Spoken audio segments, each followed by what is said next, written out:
Bueno, muy buenas tardes a todos. Espero que se encuentren muy bien y todavía estén vivos a estas alturas del semestre. Ya se va poniendo cada vez más entretenido. Este, esta temática que que nos quedan en las últimas clases es una parte de la capa de aplicación y después vamos a estar con la parte de seguridad. Entonces, para la capa de aplicación, yo desde hace ratillo vengo metiendo poquitos, metiendo un poquito de todo el tema de DevOps o dentro de lo que por lo menos me gustaría que ustedes se lleven ahí como pincelado, por lo menos pensando en para qué sirve eso, que puedan por lo menos decir, mira, sí. Vimos eso o tengo ese nombre o algo así. Y eso porque es muy normal que en las entrevistas de trabajo les empiecen a preguntar por qué eh, eh, o para qué o qué sirve o si alguien ha escuchado algo de DevOps. Se ha vuelto un poquito más de una jerga más habitual, ¿verdad? Como a veces puede ser el tema de JIT o puede ser el tema de inglés o cosas así, ¿verdad? Que ya es un poco la estructura que la gente trabaja. Hace mucho tiempo nada más salió como una especie de manual o forma en la que podíamos estructurar todo el proceso desde la parte de desarrollo hasta ya el deployed y la puesta en marcha de las aplicaciones donde ya la gente recibe actualizaciones. Entonces vamos a trabajar un rato o vamos a orientar un poquito la clase a la parte explicativa general de lo que es la capa de aplicación dentro del modelo OSI. Y después por ahí les va a quedar para miércoles, para que resta un poco de la clase.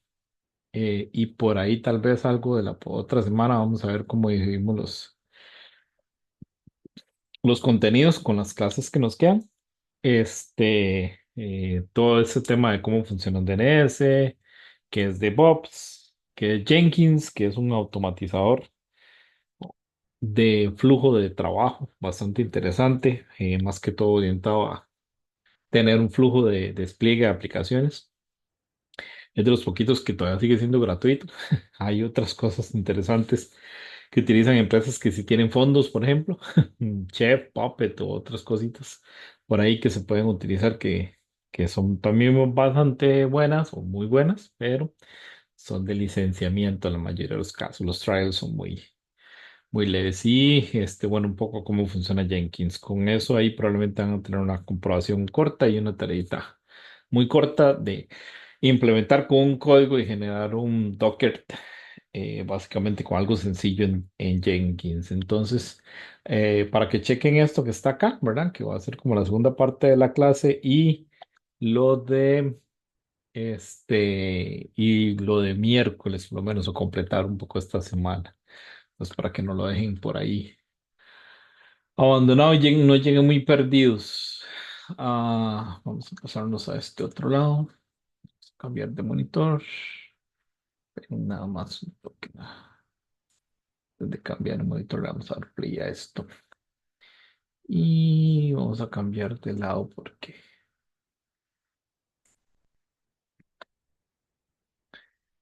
cambiamos aquí las pantallas. Estamos en la pantalla uno y parece que esta la podemos hacer bastante más grande. Y esta la podemos hacer más pequeña. Es por acá y hacemos esto más.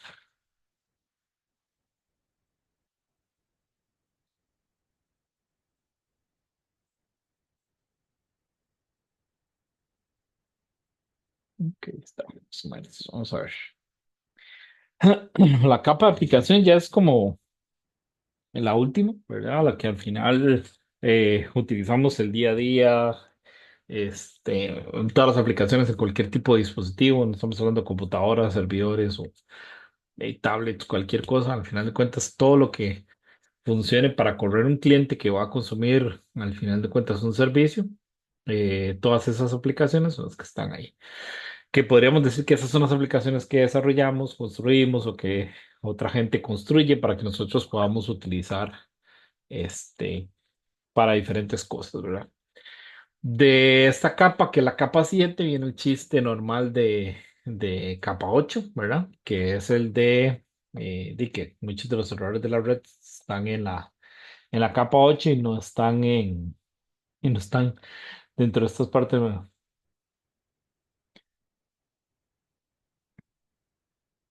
Entonces, de ahí viene un poco el error. Vamos entonces a hablar un poco de qué cosas tiene esa capa de aplicación. Básicamente, eh, viniendo del modelo, nosotros no vimos o no vemos esa capa de presentación, que es una capa anterior a capa de aplicación. Y ¿por qué no lo vemos? Bueno, porque mucho del trabajo que se hacía o que se hace en esa capa de aplicación es absorbido realmente por esta capa, perdón, por la capa de presentación, es absorbido por la capa de aplicación. Recuerden que el modelo que ah, comúnmente se vende, se usa, se utiliza simplemente y que ustedes disfrutan o nosotros utilizamos dentro de una red normal, es más el TCP/IP y el TCP/IP quita tanto presentación como sesión, ¿verdad? Y las junta un poco con capa de aplicación y capa de transporte. Entonces, por ahí vamos a conversar un poquito más de esta capa. Por ahí después, por ahí vi unas preguntas que me están haciendo, ahí ahorita las contestamos al final de la presentación. Eh, es un poco lo que lleva esta presentación. Ahí vamos a hablar un poquito de qué es un web, qué es un email, o qué son los protocolos de correo, eh, servicios de direcciones y servicios de compartir archivos. Todos al final de cuentas son servicios que los usuarios consumen dentro de una red. Todos estos se empezaron a dar, uno por necesidad para mejorar los servicios que da una red y otro porque teníamos ahora sí la posibilidad de compartir cosas que antes simplemente no podíamos. Un toque para ponerle a esto el mensajito de no estoy porque si no va a seguir brincando. Y hagamos esto por abajo. Ok.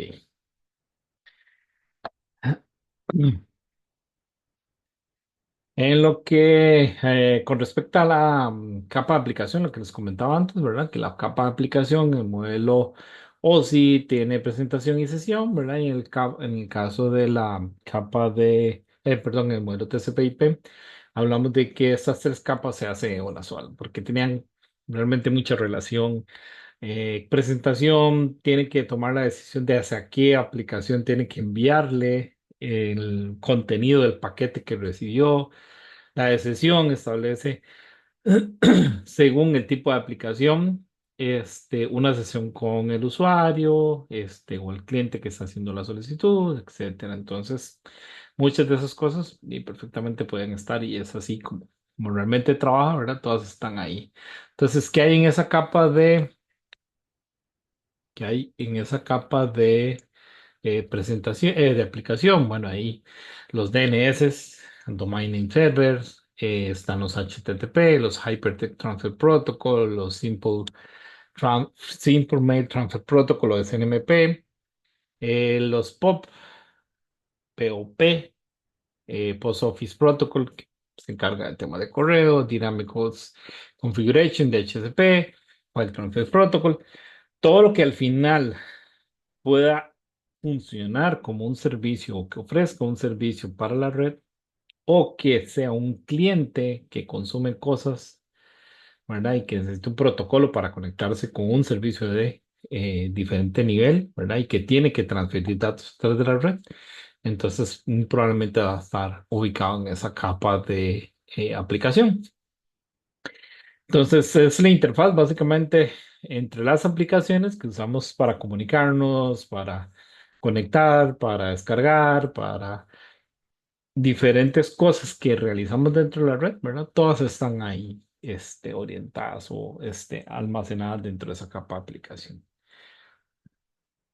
Hay diferentes. servicios, ¿verdad? Que todos al final, incluso vean la superrelación que existe acá entre la capa de aplicación y la capa de transporte. Por ejemplo, HTTP utiliza el puerto 80. Acabamos de ver dentro de la capa de transporte que hablábamos de puertos, de números de puerto, que dependiendo del número de puerto tiene que hacer diferentes cosas. Entre ellas es que en la capa de aplicación tiene que abrir la aplicación que es para eso, ¿verdad? Si el paquete venía del puerto 80, de la capa física, ¿verdad? A la hora de empaquetar todo eso, pues no se lo vamos a enviar al file transfer, ¿verdad? O ahí igual al explorador de archivos, o se lo vamos a mandar a Word, Excel, ¿verdad? Tenemos que enviárselo a la aplicación y abrirlo con la aplicación correcta, ¿verdad? Y luego consumir la aplicación correcta, que en ese caso podría ser un Edge o un Chrome o lo que tengan por ahí instalado. Igual temas de FTP, TFTP, que todos tienen traducción, el FTP el 21, el TFTP, no recuerdo en este momento, IMAP, IMAP y DNS, que es el 53, el IMAP, si se me escapa, 110 creo que era, por ahí son números, pero al final de cuentas, cada servicio de esos tiene un número de puerto asociado. Dame un segundo.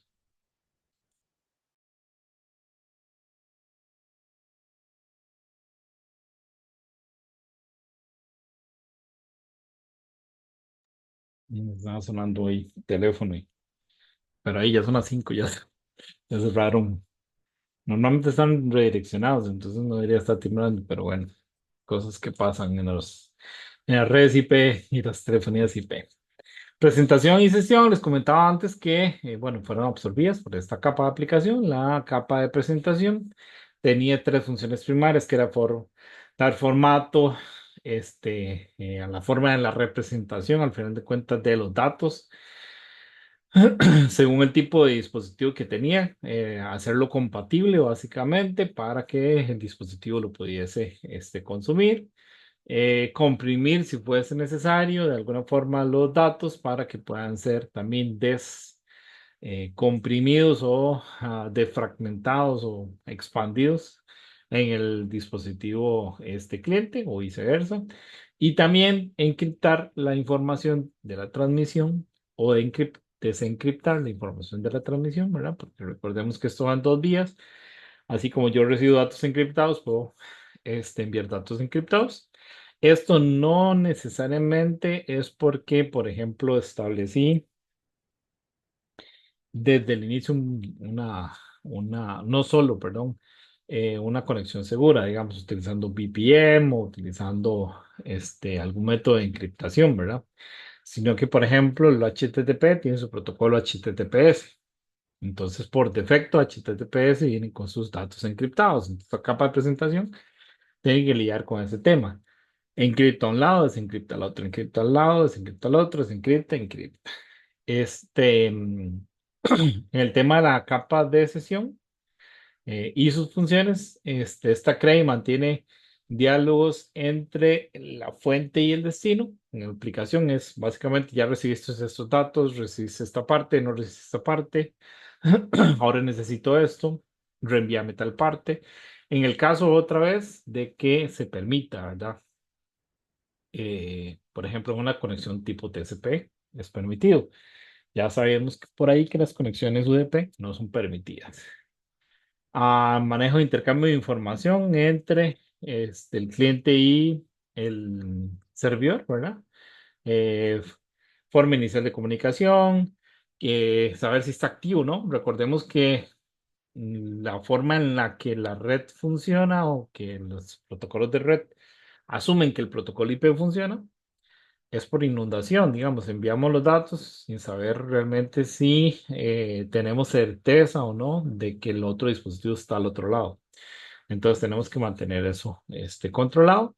En el caso de que se requiera reiniciar las sesiones por un cambio de conexión, por un cambio de tipo de conexión, por un apagonazo, no sé, otra cosa, cualquier cosa puede que alguno de estos casos genere que se tenga que hacer una reconexión, incluso hasta saturación de los medios. Las aplicaciones de TCP/IP o los protocolos de aplicación de TCP/IP especifican un formato y controlan de cierta forma la información para muchas de las comunicaciones que se dan a través de Internet. Los protocolos de la capa de aplicación utilizan ambos, tanto fuentes como destino, a nivel de dispositivos durante una sesión de comunicación. Las comunicaciones son correctas, asertivas o eh, buenas. Las aplicaciones o cuando los protocolos de la capa de aplicación que los implementan, tanto en fuentes de destino, pueden ser compatibles entre ellos y pueden enviar la información, ¿verdad? Algunos ejemplos de esto, ya les decía, lo del DNS, bueno, en DNS no solo el DNS, ya hay muchos otros servicios que también tienen su versión UDP y su versión de TCP.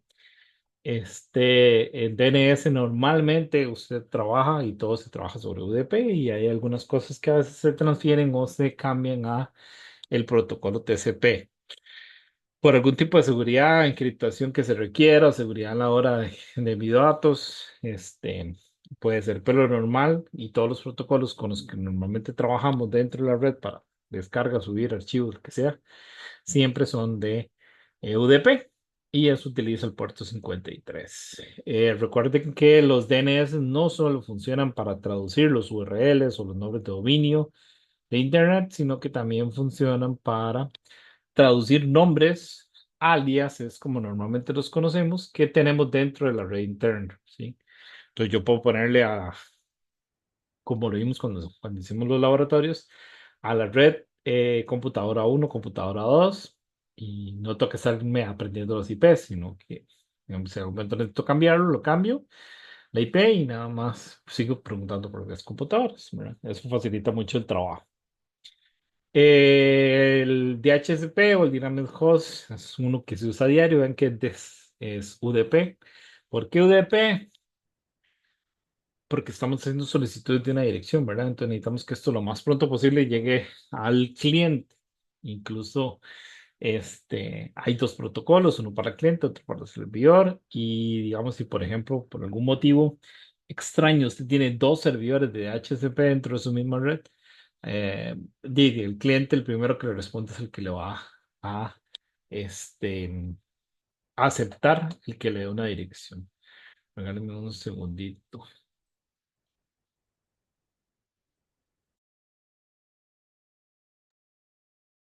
Listo, volvimos. Aquí solventaron unas paraditas técnicas.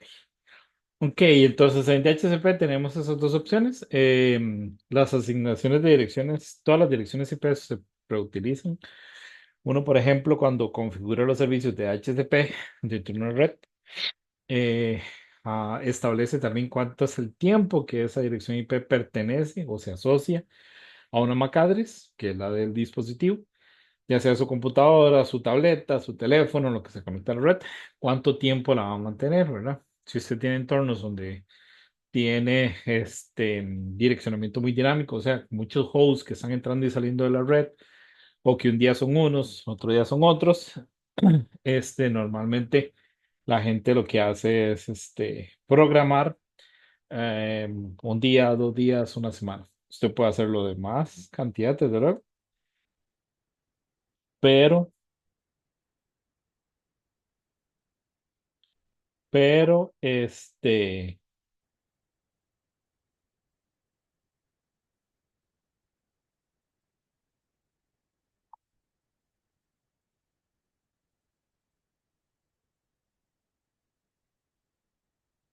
pero, ah, dependerá mucho de ese tráfico. La opción default es una semana, pero es configurable, ¿verdad? Lo otro configurable es que usted puede hacerlos. Recuerden que cuando estuvimos haciendo direccionamiento por cada pool que usted crea, usted puede configurar eso. Entonces, pues, por ejemplo, si usted tiene un pool de direcciones para visitantes o para personas que están con esa este, forma, ¿verdad? Que es más itinerante y que no están siempre los mismos y hay mucho cambio de direcciones, usted puede configurarlo, no sé, 2, 3 días, un día. Pero sí, por ejemplo, tiene para todas las máquinas administrativas o para todas las máquinas del departamento X o gente que o son computadores de laboratorio donde siempre son las mismas computadoras con las mismas MAC usted puede jugar con eso, ¿verdad? Y dejar el pool ese. Entonces, eso es totalmente configurable. Por último, tenemos por ahí un ejemplo también, que es el tema del web, bueno, el HTTP, el Hypertext Transfer Protocol, que tenemos puerto 80, es el normal. Luego de ahí han salido muchas opciones, ¿verdad? Este está el 143 también, que es HTTPS. Y tenemos cosas como estas, ¿verdad? El 8080, 8081. Al final de cuentas, ustedes pueden crear múltiples puertos dentro de los servidores de HTTP, ya sea que tengan un, este,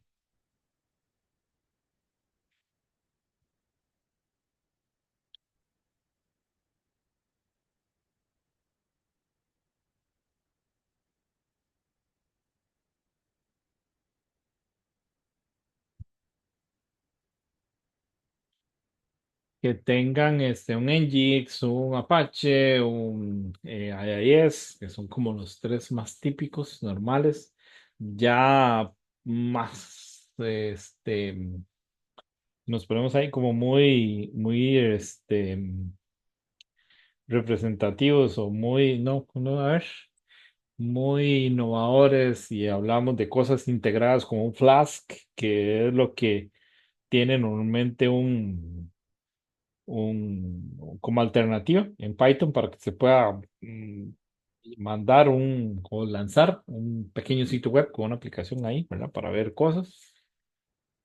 Y así hay otros, ¿verdad? Hay otras opciones. Al final de cuentas, el típico, el normal, el puerto que usted normalmente tiene abierto para su servidor de HTTP para que responda a esas necesidades siempre es el puerto 80. Que yo puedo abrir otro, sí. Recuerden que en el tema de la capa de aplicación habían unos que se llamaban Well Known Ports, perdón, de transporte. Habían unos que se llamaban Well Known Ports. Entonces, desde el 1 hasta el 1023, ustedes pueden tener ahí ya un conjunto de cosas que están asociadas a una aplicación. De ahí para arriba uno puede empezar a jugar, dejando de lado los últimos, ¿verdad? Esos 63.000 para ahí para arriba, que se guardaban para que se crean conexiones con, más bien con ese tipo de servicio. Perdón.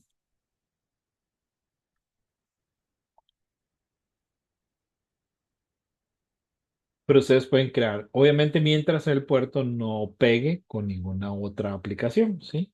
Si eso está pegando con alguna aplicación ya conocida o algún protocolo, un número de puerto, perdón, que normalmente ha venido siendo asignado, por ejemplo, lo de ah, Postgres, MySQL, SQL Server, ya esos se salieron también del 1024, porque obviamente hay un montón de aplicaciones, entonces todos se vuelan, pero bueno, es cuestión de probar otro puerto y uno puede abrir. Lo que pasa también con este tipo de cosas es que a veces uno tiene que hacer redirecciones. Por ejemplo, si ustedes empiezan a jugar con Dockers o prueban aplicaciones en Anu, yo estoy usando ahora Render, por ejemplo, que es un website donde usted puede subir código fuente. No sé, que lo tiene, bueno, yo tengo unos APIs ahí en React, este, con Nest, normalitos, nada fuera de lo común, que yo abro un puerto dentro del API para responder a esas peticiones, pero ellos automáticamente me dicen, bueno, ok, usted puede abrir el puerto que usted quiera, pero redirecciónmelo a este porque ese es el que yo tengo abierto hacia afuera, porque es la forma en la que yo permito que la gente se conecte, porque ellos los tienen filtrados, porque los tienen asegurados, ¿verdad? Entonces eso puede pasar, que incluso cualquiera de esos puertos, hace montones de años, no vamos a decir cuántos, para que no suene tan feo, cuando yo administraba el web server de CETEC en San Carlos, hace mucho tiempo, yo tenía un puerto abierto 21 porque teníamos un Linux ahí corriendo. Entonces tenía un puerto 21 para estar haciendo modificaciones, accesos y todo esto. Y empecé a notar en el filtro, en el log de seguridad, que había muchos intentos de conexión a ese puerto. Y es porque efectivamente cuando la gente lo ve abierto, bueno, tratan de ver cómo lo vulneran o si usted le puso una clave muy débil, etcétera, que es otra de las cosas que uno también en esta capa de aplicación tiene que tener un poco de cuidado. A veces Digo, ok, voy a moverlo, no voy a usar el 80, voy a usar el 81, el 82, 83 o 80-80, ¿verdad? Para no tener ese problema en temas de seguridad, pero también eso implica que las aplicaciones tienen que saber que tenés que utilizar ese otro puerto, o hacer un tipo de redirección o mandar el tráfico ahí, etcétera, ¿verdad? Entonces a veces pasa eso, que se tiene que cambiar el puerto por un término de eso, por un tema de seguridad, porque está siendo normalmente atacado.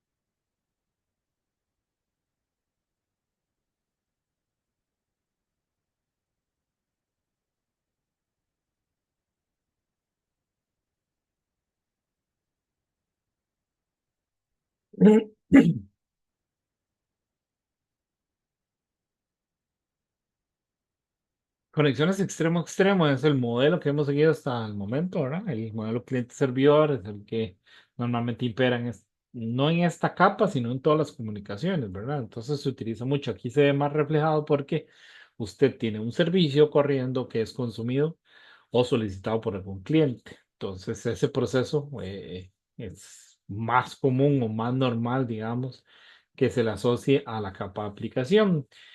Tanto el cliente, el modelo cliente-servidor de dispositivos solicitando información, que es a través de un cliente hace una solicitud mediante un dispositivo, un servidor, que ya sabemos si tenemos reclaro, ven como se aprecia ahí en la diapositiva del lado derecho, pues un teléfono puede ser un teléfono IP, puede ser una computadora, en este momento un Raspberry, un teléfono inteligente, una tableta, cualquier cosa puede estar por ahí. Aplicaciones, protocolos de la capa de aplicación que describen el formato de las solicitudes y las respuestas entre los clientes y los servidores. Este es un poco el trabajo realmente que hace esa capa de aplicación dentro de ese. Las redes punto a punto se volvieron más interesantes. El concepto se utiliza también un poco más allá, ¿verdad? No solo hablamos de conexiones extremo a extremo o punto a punto en redes cuando estamos compartiendo cosas o yo poder llegar directamente al equipo que ocupo. Antes se asociaban a una o más computadoras que se conectaban a través de la red, que podían compartir recursos, como por ejemplo impresoras, archivos, sin tener que tener un servidor dedicado. Cada dispositivo de conexión final, conocido como un punto, ¿verdad? Puede funcionar a la vez como cliente o como servidor. Ese es el concepto. Entonces, por ejemplo, los que han descargado cosas usando, perdón, eDonkey o a ver, Ares, de algunos de esos, yo creo que la mayoría han muerto. Pero hay algunos todavía se siguen utilizando, incluso algunos me hizo mucha gracia que se migraron a otras cosas. O se utilizaron para otras cosas ya. Permiten hacer esto, ¿verdad? En el momento es cliente, en el momento es servidor, y está consumiendo y trasladando cosas de un lado al otro para poder compartir. Y convirtiendo y cambiando de rol, ¿verdad? Es más o menos lo que queremos ver con este tema del peer-to-peer. Una computadora podría asumir el rol de un servidor y transmitir, mientras que simultáneamente está atendiendo a otro cliente y funcionando como cliente. Eso también, ¿verdad? La red ya no se, digamos, antes teníamos y pensamos que un servidor era solo un cajón, ¿verdad? O un dispositivo solo para dar un servicio, pero realmente un servidor puede estar atendiendo, puede tener un conjunto de servicios que también esos servicios están consumiendo de otros servicios. Por ejemplo, un servidor de correo. Un servidor de correo tiene un montón de mailbox, que es como se le conocen a sus cuentas de correo, ¿verdad? Entonces tiene un montón de cuentas de correo. Cuando alguien hace solicitud para sacar correos de su cuenta de correo, bueno, viene y abre su casillero y empieza a sacar datos, ¿verdad? Pero en ese mismo momento que él está atendiendo a alguien que está sacando datos, puede estar enviando de los mailbox de personas que ya colocaron su correo ahí, correos a otras personas, ¿verdad? Entonces, por un lado funciona como servidor del cliente que le está solicitando y por otro lado es un cliente que está buscando otro servidor, o sea, otro mailbox, perdón, servidor de correo para estar enviándole. Entonces, esos roles cambian realmente dentro de las diferentes funciones que se pueden hacer. Aplicaciones de peer-to-peer donde todos los, bueno, ambos dispositivos funcionan tanto como cliente como servidor. Eh, hace mucho tiempo eran mucho más comunes, pero digamos que se mantiene el mismo concepto en Telegram, WhatsApp, Sync, ahí hay un montón, ¿verdad? De cosillas todavía que la gente utiliza para diferentes cosas con todos sus pros y sus contras y las cosas interesantes que existen ahora, pero al final de cuentas utilizamos un peer-to-peer para hacer las conexiones, ¿verdad?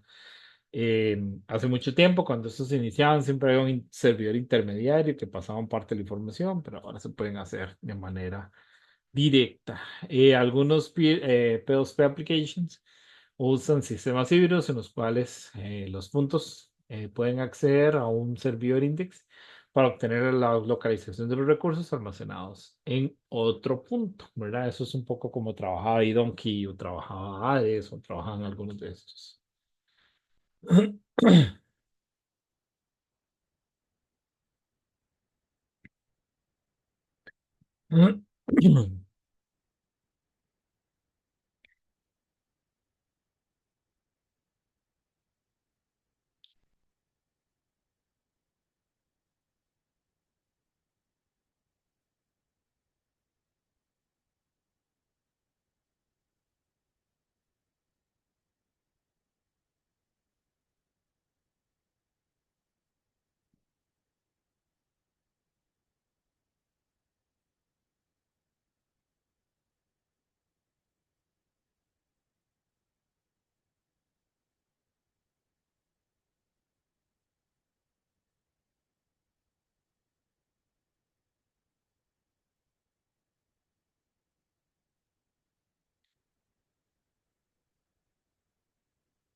Que me escribió la rectora. Un poco como complicado no responderle. Vamos a ver, sigamos aquí. Bueno, ven, antes, Victorrin al inicio era como nada más solo para compartir cosas, digamos, cuando uno quería sacar copias de Windows o buscaba juegos o buscaba Office o buscaba cosas así. Pero con el tiempo, BitTorrent ya lo utiliza incluso muchos sistemas de Linux para ofrecer sus distribuciones para descarga. A veces hasta Windows también lo utiliza. Ya eso se volvió como bastante normal. Tiene Connect, Donkey y Freenet, Ares, les decía antes, bueno, ahí hay un montón que utilizan al final de cuentas este protocolo para poder este, tenerlo como una facilidad o una oferta más para que la gente descargue. Es bastante útil, funciona muy bien. Cuando usted empieza a utilizar eso, si no conoce un poco de este tema, puede decir que, por ejemplo, los PLSP nada más usted de buena gente iba y descargaba cosas, ¿verdad? Pero realmente funcionan como lo acabamos de ver. Usted puede guardar también parte de, o ser parte de esa red, ¿verdad? Y guardar cosas, o alguien puede preguntarle, mira, ¿dónde está esto? Así está, ¿dónde tal? Y eso es lo que pasaba mucho con estas aplicaciones, ¿verdad? En algunos de los servicios sí se podía hacer eso, ¿ok? Usted puede compartir o decir, alguien tiene parte de lo que usted ocupa y descárguelo de ahí, ¿verdad? Protocolos de web y email. Lo normal es que trabajemos con HTTP, que utiliza el HTML como lenguaje marcado, ¿verdad? Básicamente los sitios web, si los resumiéramos en algo, podremos resumirlos en HTML. Desde luego que hay, y ustedes ya como programadores a esta etapa de sus carreras conocen las diferentes, este, eh, tecnologías que existen con las que podemos desarrollar, tanto híbridas, nativas, que podemos desarrollar sitios y sitios que son responsivos, etcétera, diferentes cosas, incluso sitios que corren solo video, que proporcionan solo video, digamos, tipo YouTube, este, que tienen diferentes cosas. Entonces, tal vez. Es un poco extraño a veces suscribirlo solo a que solo se entiende HTML, pero realmente el HTML permite montones de cosas, ¿verdad? Y hay varias interrelaciones con otros lenguajes que al final permiten también ser leídos por por el servidor. Ah, Normalmente lo que recibe un servidor HTTP es un URL.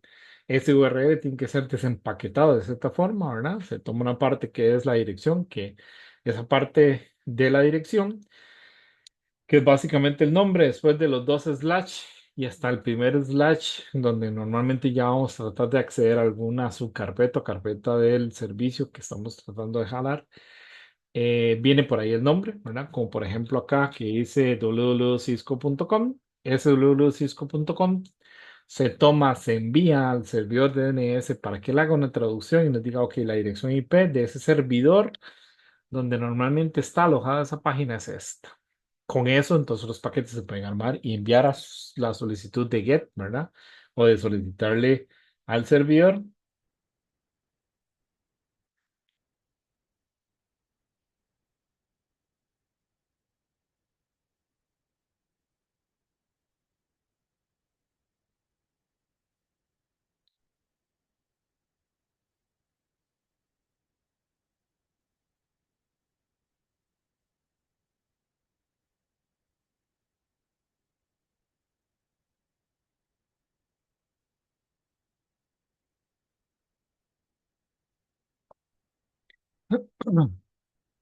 Envía la solicitud de esto y después lo que les decía, por ejemplo, en este caso, que vemos este ejemplo acá de cisco.com/index.html, el index HTML va a una carpeta que llamamos carpeta root, por eso tiene un slash. Entonces, esa es la carpeta principal del servidor de web, donde usted podría tener ese index HTML. Tiene que existir específicamente ese archivo index HTML, si no existe, no puede ser jalado, digamos, de cierta forma. Cuando se haga la solicitud de ese paquete, no lo vamos a poder traer. Em,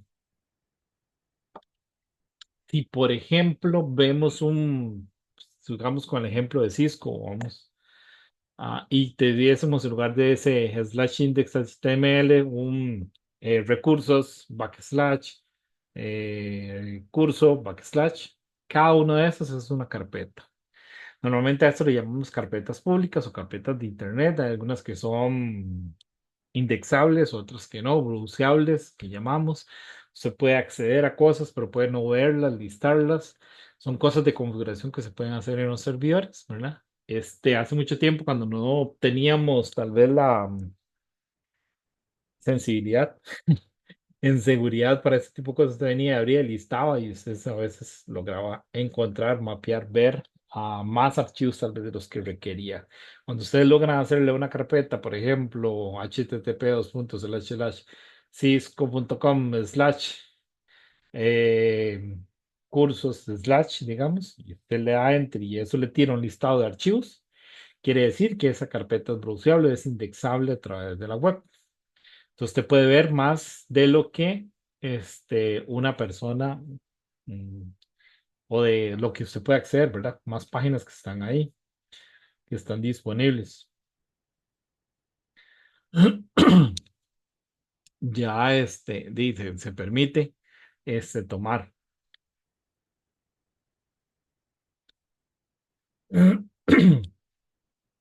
Se permite entonces de tomar, por lo menos visualizar o ejecutar.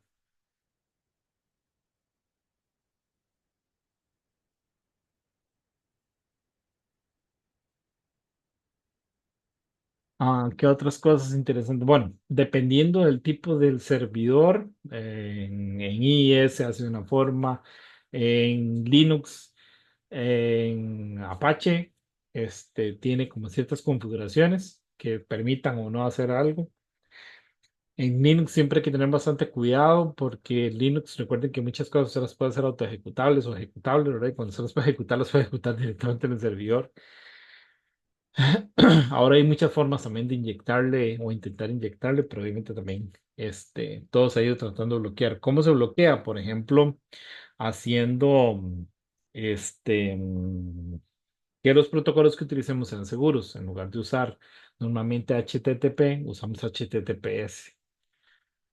Hace rato también ya se migró, por ejemplo, las búsquedas de Google o las búsquedas de Edge en el Vine o algunos otros buscadores ya no te dan un sitio HTTP, te dan un sitio HTTPS, porque es el gran problema que tienen los sitios HTTP es que son texto plano. Entonces cualquiera puede copiar la comunicación que usted está teniendo entre el cliente y el servidor o la persona que está solicitando cosas. Entonces ya prácticamente todo lo que se pueda jalar en la mayoría de cosas que representa, incluso está en la respuesta, como les decía, tan básica de una búsqueda de cosas en el servidor de Bing o en el servidor de Google o en el servidor de este se me escapa, bueno, es que ya ahora prácticamente casi todos lo buscamos en Edge o en Bing, ¿verdad? Digo, en Bing o en Google. Se le escapa a uno ya después cuál otras opciones puede tirar. Pero bueno, cuando usted hace búsquedas ahí, hasta eso ya está cifrado, pero es básicamente por algo como eso. Entonces, recordar esto, ¿verdad? Usted puede también, me dirán, profe, pero usted puede poner cisco.com sin el index HTML, correcto. ¿Por qué?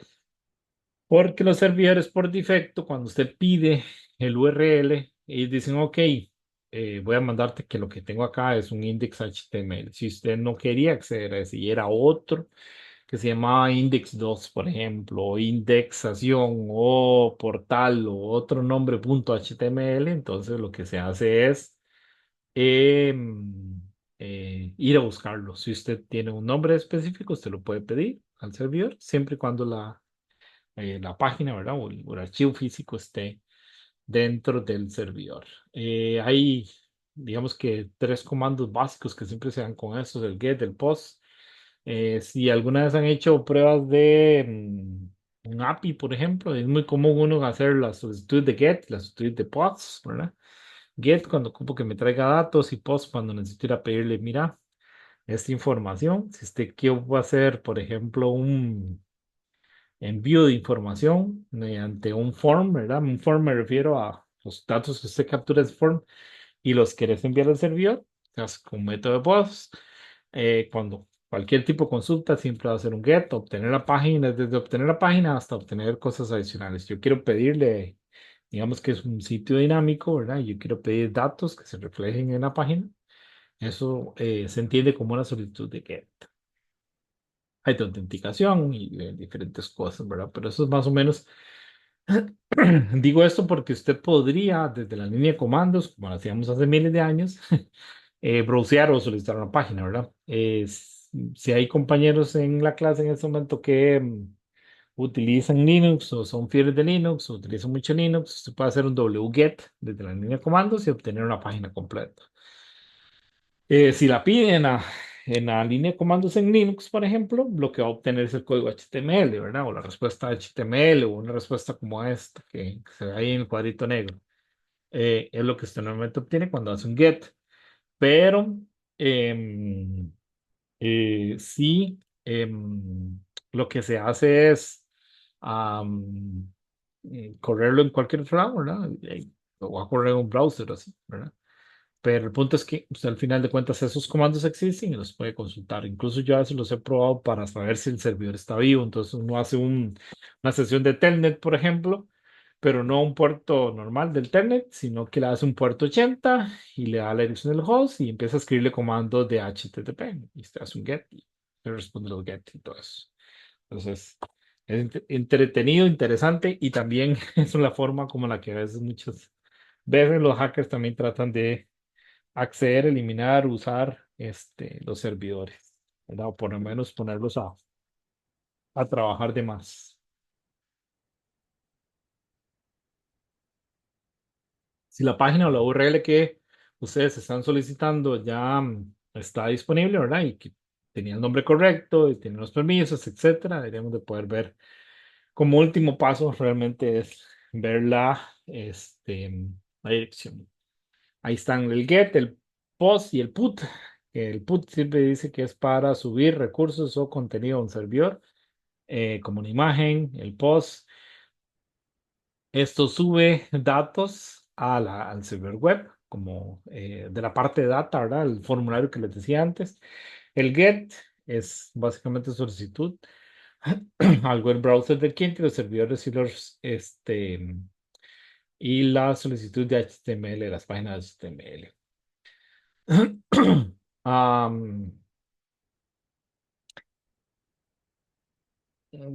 un cierre final otra vez, como le indican ahí. Siempre uno de buscar que todas las páginas a las que trata de acceder son HTTPS, no sean HTTP. Ya cada vez es mucho menos común que se encuentren páginas que sean solo HTTP. Por un tema de seguridad, obviamente ya eso se ha venido volando, digamos, eliminando. Ya tendría que ser alguien que premeditadamente hizo un HTTP. ¿Qué implica tener un HTTPS? Nada más cambiar la S, no. Cambiar la S no es solo es suficiente. Cada página que ustedes, o sitio web más bien, que ustedes manden a HTTPS, tienen que tener un conjunto de certificados. Ese conjunto de certificados tiene que estar creado. Es un archivo, básicamente, que se crea dentro del servidor donde se especifica quién es el raíz, qué es el sitio que estás accediendo, quién lo controla, y viene un poco de información que está encriptada, pero que a la hora de validar el certificado tiene incluso fecha de validación y todo. Ah, posibilita que cuando las comunicaciones sean parte de esa información se intercambie y entonces se mantiene una conexión segura, o se sabe por lo menos que el servidor que me está enviando me están enviando de forma segura. Entonces no es nada más como que yo digo, ok, voy a ponerme a mi servidor a responder peticiones en el puerto 143 de HTTPS, sino que realmente hay más cosas por detrás, ¿sí? Que están incluidas dentro de este, el,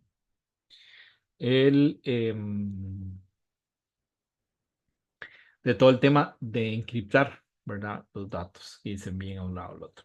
Esa encriptación es automática, ¿verdad? Y esos datos son encriptados y el aseguramiento de ese sitio, ¿verdad? Va a ser, además de que ya por default, digámoslo así, nosotros no deberíamos andar buscando información en sitios que no estén con, como dicen por ahí popularmente, con el candadito.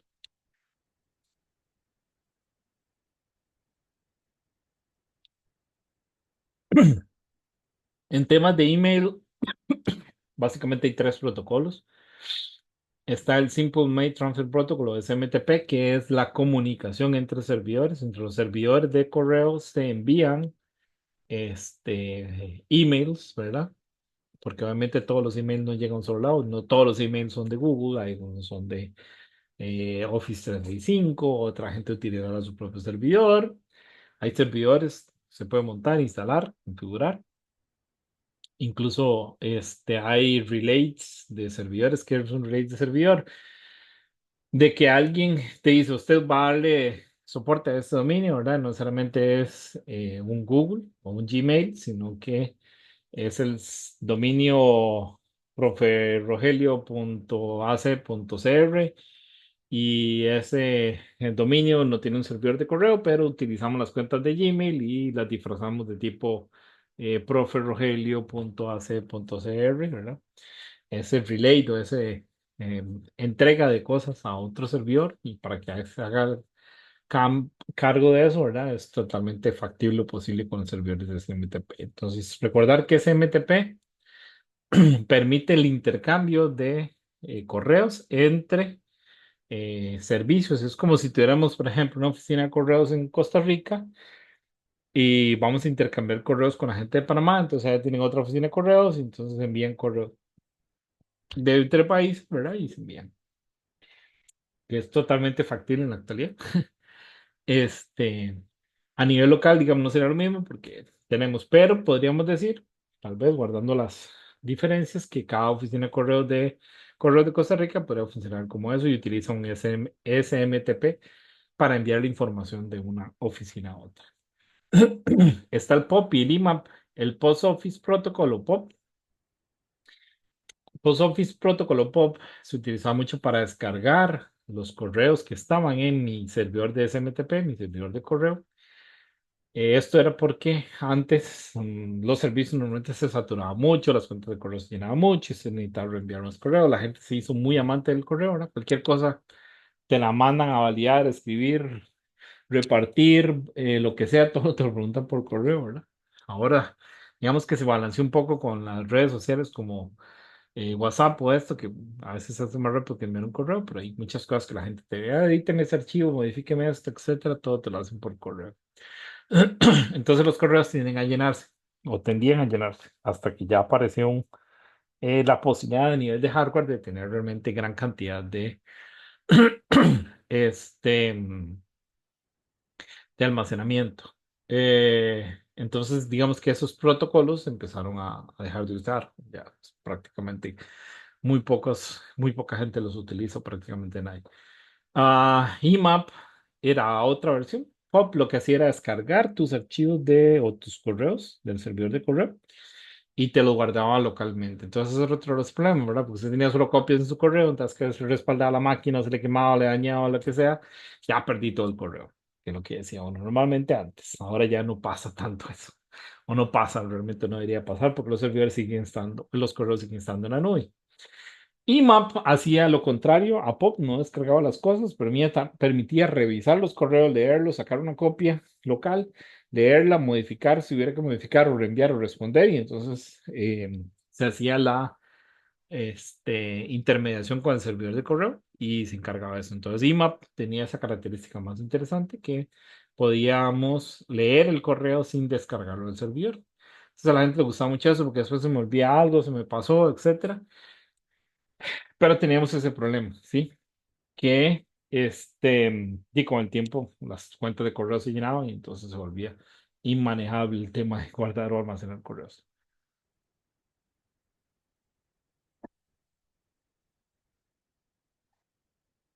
SMTP, POP y IMAP, cuando los clientes envían entonces correos, utilizamos el SMTP o el puerto 25 para poder transferir datos. Entonces, desde mi máquina al servidor de correo o entre servidores de correo, hablamos en el puerto 25, ¿verdad? Y se hace una conexión, se establece y se envían los correos.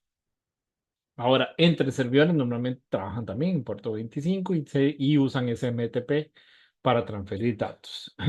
Cuando un servidor recibe mensajes, se busca cuál es su destinatario y si son locales, perfecto, y si no, se reenvían a otro servidor que sea el que lo tenga. Cuando hablamos de destinatarios, estamos hablando de que después del arroba, lo que diga, ¿verdad? Si es Gmail, si es Office, si es Yahoo, si es Hotmail, que ya no existe, pero Live, o cualquier dominio personalizado, cisco.com, Microsoft, itcr.ac.cr. Podemos tener hasta alias también, que son máscaras que permitan leer. Por ejemplo, si ustedes envían un correo a un profesor del TEC, que normalmente ponen @itcr.ac.cr, pero usan lo mismo en lugar de poner ITCR ponen tech, pueden enviar los correos totalmente, ¿verdad? Porque se hacen asociaciones de ese tipo. Eh, los destinatarios de servidores de correo no necesariamente están en línea, obviamente, ¿verdad? Pueden estar ocupados y entonces los protocolos de SMP permiten almacenar datos y que después alguien los descargue. ¿Cómo los descarga? Con POP, con IMAP o consultas directas al servidor, ¿verdad? Entonces ya les decía las dos diferencias, la diferencia entre POP y IMAP. POP trabaja en el puerto 110. Y el IMAP permite descargarlos de manera, leerlos sin descargarlos, perdón. El POP es el que descarga los correos del servidor de correo. Eh, el otro, bueno, es el IMAP, ¿verdad? Que siempre están esos, los servidores están sincronizados y los mensajes están ahí. Si tengo suficiente almacenamiento, ¿qué es lo que pasa ahora, verdad? Creo que muy pocos habremos borrado, tal vez algunos cuantos correos de nuestro servidor de Gmail o de Office 365 o algún otro proveedor. Yo lo recomendaría en este momento y hay una aplicación sencilla por ahí. Creo que era un cliente de correo muy interesante que hacía eso. Borrarlos, ¿por qué borrarlos? Bueno, porque dejamos a veces mucha basura. Entonces esa basura se mantiene ahí, se guarda. Son al final de cuentas resguardos digitales. Los servidores de correo no están borrando los correos a cada cierto tiempo, ¿verdad? A menos de que usted diga, bórreme esto. Entonces, ¿qué pasa con eso? Se incrementa la cantidad de almacenamiento en los centros de datos, ¿sí? Entonces, los centros de datos tienen que estar invirtiendo un montón de plata en eh, servicios de almacenamiento. Y no solo en servicios de almacenamiento, tienen que invertir un montón de plata en servicios de enfriamiento, ¿sí? Para poder mantener todo ese montón de cosas almacenadas.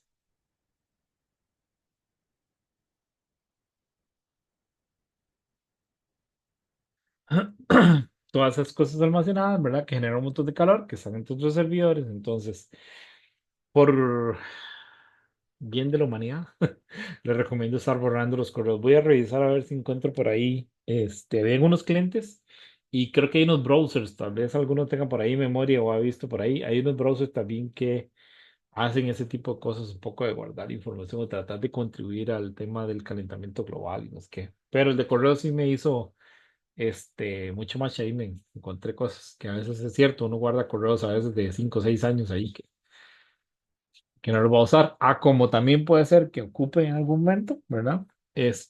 Muchas veces pasa que pasan muchos correos, incluso con alto almacenamiento ahí guardados, sin que alguien los utilice. Servicios de direcciones, vamos a arrancar con el DNS. Y ya les decía que permite no solo responder a direcciones de URL o Full Qualified Domain Names, FQDNS, que básicamente se refiere a un http://cisco.com, con www, perdón, cisco.com, y devolver el IP. ¿Para qué ocupamos la IP? Recuerden que todo lo que está debajo de la capa de aplicación requiere un IP, ¿sí? En la capa de red, en la capa de transporte, en la capa de enlace de datos, en todos lados viene vinculado a una IP. Entonces usted no manda a preguntar por cisco.com dentro del paquete, manda a preguntar por la dirección de cisco.com. ¿Por qué también funciona eso? Bueno, porque la gente puede estar cambiando las IPs, ¿verdad? Entonces, ah, perdón, en lugar de estar o perder el tiempo con una consulta que no pude hacer, entonces nos la hacemos mediante o utilizando un servidor DNS, ¿sí? Para tener un URL y que eso lo eh, cambie o me envíe la información de eso. Eh, También tenemos servicios cuando necesitamos identificar si un servidor o un dominio tiene un servicio adicional. No es solo obtener la URL, sino saber si tenemos una web, si tenemos un email server, si tenemos algunos otros servicios también en DNS que pueden estar ahí, que la gente puede ofrecer. Entonces, son servicios que se mantienen los servidores DNS trabajan también en copias. Pueden tener redirecciones a otros servidores DNS para mantener la estabilidad de la red o mantener la estabilidad de los dominios. Algunos de los registros típicos que vienen dentro de un archivo de DNS son los registros tipo A, que es básicamente un dispositivo terminal asociado a una IP. Entonces, por ejemplo, si yo tengo servidor de correo, digamos que mi dispositivo se llama servidor de correo, tiene una dirección IP X, ¿verdad? Porque todos los servicios no corren en el mismo servidor cuando se los publica dentro de la web, o los quiere publicar en la web. Tengo un servidor de correo, tengo un servidor de web, tengo un servidor de cámaras, tengo un servidor de archivos, tengo un servidor de DNS, cada uno con una IP diferente. Entonces los registros A son muy utilizados y muy valorados. ¿Qué son los registros NS? Los registros NS también siempre están dentro del DNS, que son los que dicen cuál es el name server, cuál es el servidor de dominio de ese dominio que usted está tratando de consultar, cuál es el más sobre ese dominio. Entonces está o en tal dirección IP, o en tal servidor, con tal dirección IP. Cuando se empezó a incluir IPv6, se tuvieron que hacer algunas modificaciones. Una de ellas fue incluir un registro para guardar cosas con direcciones IPv6. Entre ellos está el mismo de los dispositivos terminales, que ya no se llama A, se llama AAAA, o sea, cuatro As, para todo lo que sea QAT, Wait A, Wait A, para que para todo lo que sea direcciones de IPv6 con el diminutivo de AS. El MX es para el servidor de correo, ¿verdad? Y así puedes encontrar algunas otras combinaciones, como un servidor de DNS con un alias de tal cosa, y usted puede crear diferentes cosas. Esos registros están. Claro, tener claro, eso sí, que ningún servidor de DNS tiene todas las respuestas. Entonces hay cosas que ellos pueden hacer, preguntas, respuestas, indicar quién es la autoridad, un registro adicional, ¿verdad? Y a veces les toca enviar la información a otros servidores. Entonces la jerarquía de DNS es muy importante para esto. Están los root level, domain, son más o menos 9, 10 servidores a nivel mundial, que son lo que llamamos los servidores raíz de toda la red de Internet. Después tengo los TLD, Top Level Domain, que son los que tienen el último nivel. Vean que ahí están los .com, edu, .net, AUCO, los .cr, por ejemplo, es un top level porque de ahí hacia abajo usted puede crear subdominios, ¿sí? Están los second level domain, los subdominios, que ahí es donde escribe .com o por ejemplo como el tech, que tiene AC y después tech o ITCR, ¿verdad? La UCR tiene AC como subdominio y después viene UCR, ¿verdad? Entonces eso se lee incluso de derecha a izquierda, donde derecha es el top level domain o TLD y después todo hacia abajo van secundario o second level domain, vamos ahí hacia atrás. Hasta yo tener, por ejemplo, subdominios, ¿verdad? Yo puedo tener el dominio tech.ac.cr y tengo como subdominio, por ejemplo, alajuela.tech.ac.cr. Eso es un subdominio de el dominio tech.ac.cr. Regálame un segundo porque la combinación de agua y aire acondicionado me está volviendo a mandar a cambiar el agua. Ya ven, un segundo.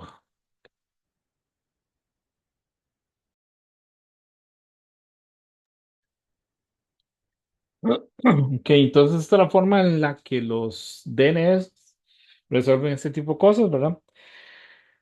Vean que hay un root levels, que esos son a nivel mundial, no nos maneja una institución específica o un país específico, sino que hay un grupo, un conglomerado de instituciones que son los que dominan los root level. Después están los top level domain, que eso ya se asigna normalmente para algunos normal. Hay unos, normal me refiero a los .com, los edu.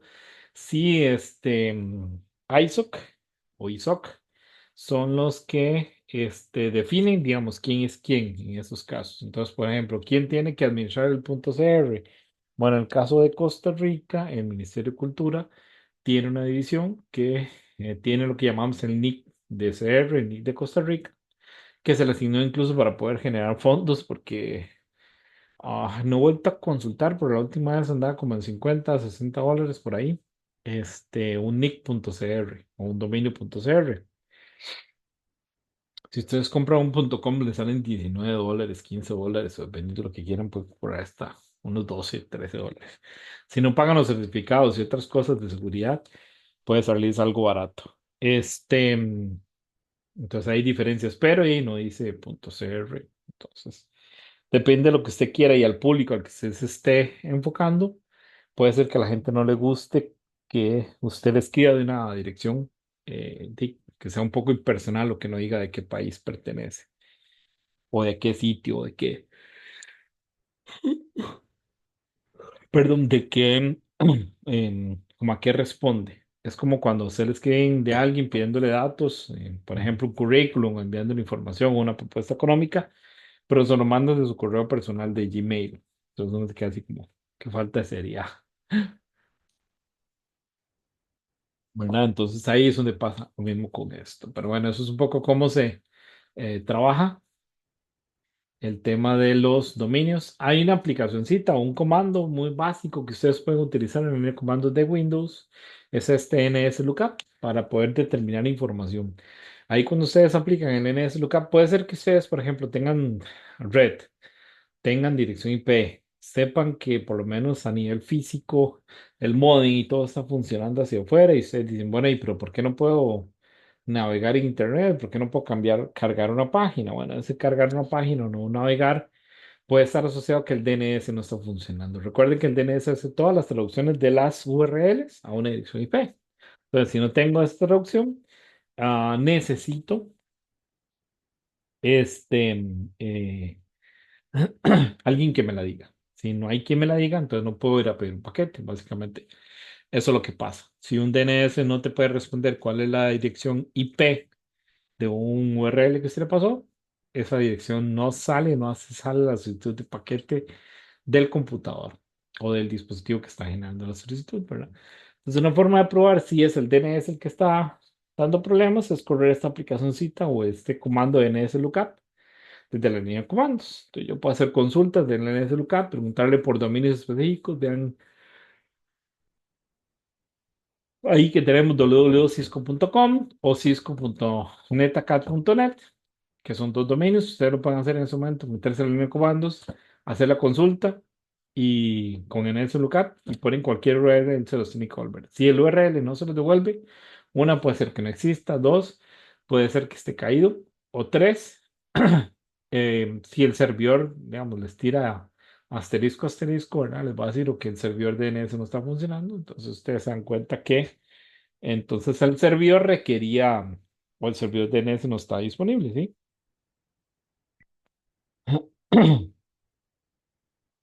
Entonces son cosas que también pueden pasar dentro de una red, que usted tenga todo funcionando bien, tengo la conexión hasta el caso extremo, la tengo paga y todo, pero si el servidor DNS no está funcionando, y no tengo respuesta. Ahora, si el servidor DNS es lento o está siendo atacado o si diferentes cosas, puede ser que esa resolución usted incluso pueda sentir cierto rezago o cierta respuesta lenta de la red, ¿verdad? Porque usted no tiene la información pronta de su DNS.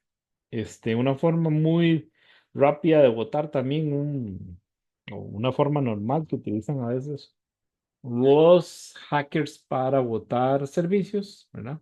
O inhabilitar páginas, es deshabilitar el DNS, ¿sí? Para que la gente no acceda.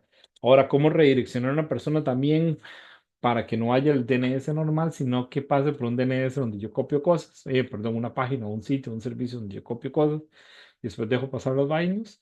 Es modificar el DNS de forma local. Usted puede poner un conjunto de direcciones en el archivo host de cada computadora con el URL IP. Windows tiene por política que si el archivo host. No, ese host nada más que en Windows no se le pone ningún por. En Linux hay un conf ahí, pero el archivo host dentro de Windows tiene prioridad sobre lo que el DNS responde. Entonces a veces los hackers se metían, modificaban ese archivo y redireccionaban el tráfico a un URL que ellos querían, ¿verdad? Esa es una forma también en que lamentablemente eh, mal usaban los recursos de la red. Al final, bueno, eso es una herramienta muy válida para probar este tipo de cosas y probar si un servicio está funcionando o si la red está funcionando de manera correcta. DHCP, Dynamic Host Configuration Protocol, solo sirve para asignarle direcciones IP a otros dispositivos dentro de la red, ¿verdad? Alguien que esté solicitando que se acaba de conectar a la red y pide una IP, se usa DHCP. Hay DHCP en versión 4, hay DHCP en versión 6. Es independiente y transparente del tipo de conexión que usted esté utilizando, si es inalámbrica, cableada, eso no hay ningún problema. El DHCP considerado eh, el que asigna de forma dinámica direcciones estáticas de IP a los dispositivos de la red. Se consideran direcciones estáticas porque son las que se les van a dejar por un determinado tiempo al cliente que hizo la solicitud. Recuerden que si hay más de un servidor de HCP dentro de la red, el primero que responda con ese mail me quedo básicamente.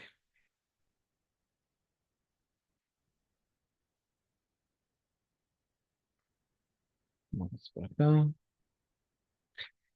Ese es el proceso con el cual, por ahí, por si ven algo, alguna pregunta, este es el proceso por el cual el DHCP pide o solicita cosas, ¿verdad? Primero el cliente lo que hace es una solicitud de descubrir si hay un servidor de DHCP dentro de la red. Si hay un servidor de DHCP, básicamente manda a decir un hola, hola, ¿hay alguien con DHCP acá? El servidor de HCP manda a decir, sí, yo soy un servidor de HCP que ocupa. Entonces él dice, yo quiero una IP, entonces es un DHCP request, ¿verdad? Yo ocupo una IP y entonces el servidor le devuelve una dirección IP que queda asociada directamente a la MAC address de ese cliente. Eso es básicamente a grandes rasgos lo que hace la operación cliente-servidor que se da entre el cliente que anda buscando una dirección IP y que el servidor tiene la posibilidad de ofrecerle una dirección IP nueva.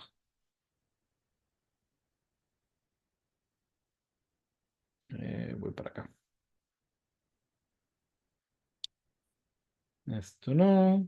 Y por último estamos el File Sharing Service. El protocolo de compartir archivos, antes era lo que normalmente utilizábamos para muchas cosas. Después llegan las nubes y todo esto, entonces ya eso se volvió obsoleto de cierta forma, ¿verdad? Aún así, todavía hay muchas cosas que están dentro de FTP, TFTP, SFTP. También hay un FTP seguro, que es el SFTP que la gente puede utilizar para compartir archivos. Pero realmente hay ya ahora muchas formas de compartir archivos o de tener archivos disponibles para que la gente descargue. Entonces ya el FTP se ha vuelto un poquito menos utilizado. Básicamente se desarrolló para transferir archivos entre un cliente y un servidor. El FTP cliente es una aplicación que corre en un computador que puede ser utilizada para tanto subir como descargar archivos. Entonces antes lo usábamos otra vez como el lugar donde usted necesita ir a buscar los drivers para instalar una máquina, todo está en FTP. Descargues esta versión del ISO, tal cosa en FTP. Descargues todo está en el FTP. Entonces era muy común que todo estuviera ahí. Él hace una solicitud de conexión por el puerto 21, ¿verdad? Y recibe los datos de la solicitud que hizo de datos por el puerto 20. Recuerden que con FTP podemos hacer push and pull, ¿verdad? O sea, podemos subir archivos o descargar archivos. Cuando una solicitud de descarga de archivos se daba por correcta, digámoslo así, o se empieza a desarrollar, ya utilizamos el SMB, que es Server Message Block, que básicamente permite el extraer archivos o también se consideraba la impresora como un lugar al cual yo podía subir archivos, básicamente. Entonces utiliza el mismo protocolo. Vean que el SMB inicia, autentica y termina sesiones, lleva el control de los archivos copiados, los archivos accedidos, e imprimir. Permite a las aplicaciones enviar y recibir mensajes desde otro dispositivo.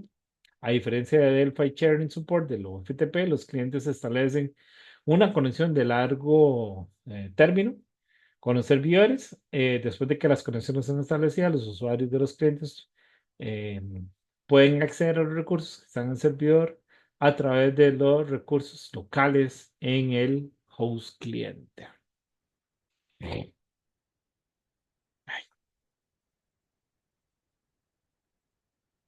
Y listo, ya terminamos ahí. Ven que, digamos, la capa de transporte se enfoca mucho en la parte de los servicios que al final podemos tener dentro de esta, ¿verdad? Y las cosas que ustedes pueden, utilizar para desarrollar. Entonces, aquí lo interesante es conocer cómo funciona un servidor DNS, cómo funciona un servidor de web, para qué sirve un mail server, cómo se comunican, cómo trabaja un DHCP. Entonces, por ahí para que vayan viendo cómo podría ser algunas de las preguntillas o de los ejercicios de la comprobación, que es lo que normalmente hacemos por acá. Recuerden, no dejen por ahí leer lo que está, cómo funciona el DNS, el DevOps Jenkins y cómo funciona Jenkins, que está dentro de la plataforma de Tech Digital, porque van a tener que hacer un trabajillo sobre eso y hacer una pequeña generación de un Docker utilizando Jenkins, ¿verdad? Con un trabajito corto. Nada más antes de ya dejarlos ir en paz, por ahí ya está uno de los cuartos de escape funcionando como yo quería. Entonces, probablemente ahora en el transcurso de la noche les dejo el enlace. Si logro que los otros funcionen ya correctamente, les dejo los otros enlaces y vamos a poner ahí un poco las malas fechas para que no corran con eso. Creo que van a ser divertidos y esa es un poco la idea también de que el aprendizaje con el cuarto de escape sea divertido, lúdico y que a la vez se entienda un poquito, se amplíe el concepto y se interiorice el concepto de las cosas de la capa de transporte. Va a estar muy enfocado en cosas de TCP y UDP, ¿verdad? Y temas de puertos y de puertos y eso. Entonces tratamos de transformarlo ahí. Yo espero que les guste y que esta semana se enfoquen un ratico en eso. El miércoles les voy a subir el último proyecto o el proyecto 2 que es enfocado a IoT. Voy a dejar una descripción grande ahí.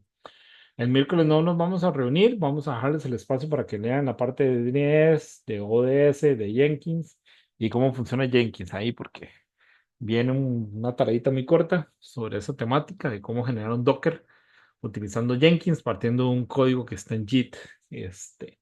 Por ahí puede ser que los mande tal vez a intentar hacerlo algo con render. Voy a ver cómo están los plugins de Jenkins para poder conectarse con algunos otros huecos o otras cosillas por ahí. Pero yo ya solo con la tarea de IoT van a tener para quemarse las pestañas un buen rato, más estas otras, entonces por ahí no los queremos sobrecargar de más. Entonces, con los cuartos de escape, tranquilos, ahí yo les voy a estar subiendo eso y acomodándoles nada más las fechas para que puedan subirlo. Las comprobaciones, vamos a ponerles un adelanto por aquí. Las comprobaciones, ¿cómo van a ser? Vamos a ver. Aquí está. Vamos a compartirles el otro lado. Espero que cargue. Vean que hagan sus avatares bien bonitos porque los van a necesitar. Vamos a ver, se ve así.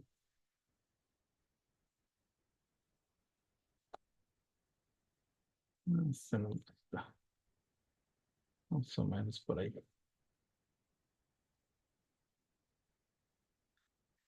Esta es una imagen que les va a quedar ahí dentro del archivito de cómo generar las evidencias de que hicieron los escape rooms. Entonces, ese es el primero de la sala uno. Ahí va a salir su avatar o deberían salir, más o menos esa es la idea. Y la idea que ustedes tomen un screenshot de ahí y va a aparecer su score. Dependiendo de la cantidad de score, ahí van a tener o van a poder contestar, van a entenderlo cuando estén adentro, ¿verdad? Van a entender o van a contestar cuál de los tres retos lograron cumplir y esos retos van a estar reflejados. No se preocupen por saber en ese momento qué, a la hora de meterse a la sala les dice es esto y tienen que relacionarlo con la temática de TCP y UDP. Entonces, por ahí va a estar el asunto, pero eso es una forma, un documento PDF con algunas imágenes donde ustedes muestran eso. En algunos otros va a tener algo parecido, pero nada más quise mostrar ahí para que se echen un ojo. Ya se está revisando los proyectos también, entonces por ahí ahorita van a empezar a ver notas. En estos días, cuando ya todos tengan subido su script, tal vez la profe Gaby, antes de que terminen todos de subirlo, puede ir adelantando algunas notas, pero si no, por lo menos va a estar atenta a que una vez cerrado el periodo ya los empiece a subir para que tengan el podcast al día y puedan salir a tiempo. Por ahí queda una comprobación, o dos comprobaciones, una del laboratorio y una de la primera capa que ya está hecha. Voy ya a revisar el calendario nada más para acomodarlos y que no se saturen las cosas, pero vamos a tratar de acomodarlo ahí para que salga rápido. Yo ahí en estos a más tardar el miércoles les libero las fechas que quedan disponibles para las cosas que faltan por ahí, que no sean de gran tamaño para que puedan salir. Y listo, nos veríamos la otra semana. La otra semana probablemente vamos a hacer un poquito de trabajo, ver cómo funciona un poquito Jenkins y cómo funciona la automatización, ¿verdad? Para que ustedes vean, ya tengo una idea más o menos cómo va a ser el trabajillo corto y entonces, al igual, próxima semana, el lunes, vamos a tener ahí una clase un poco corta para que tengan espacio para trabajar en el tema de Jenkins, generando, este, mm, Dockers, básicamente. Ah, y vamos a dejar, bueno,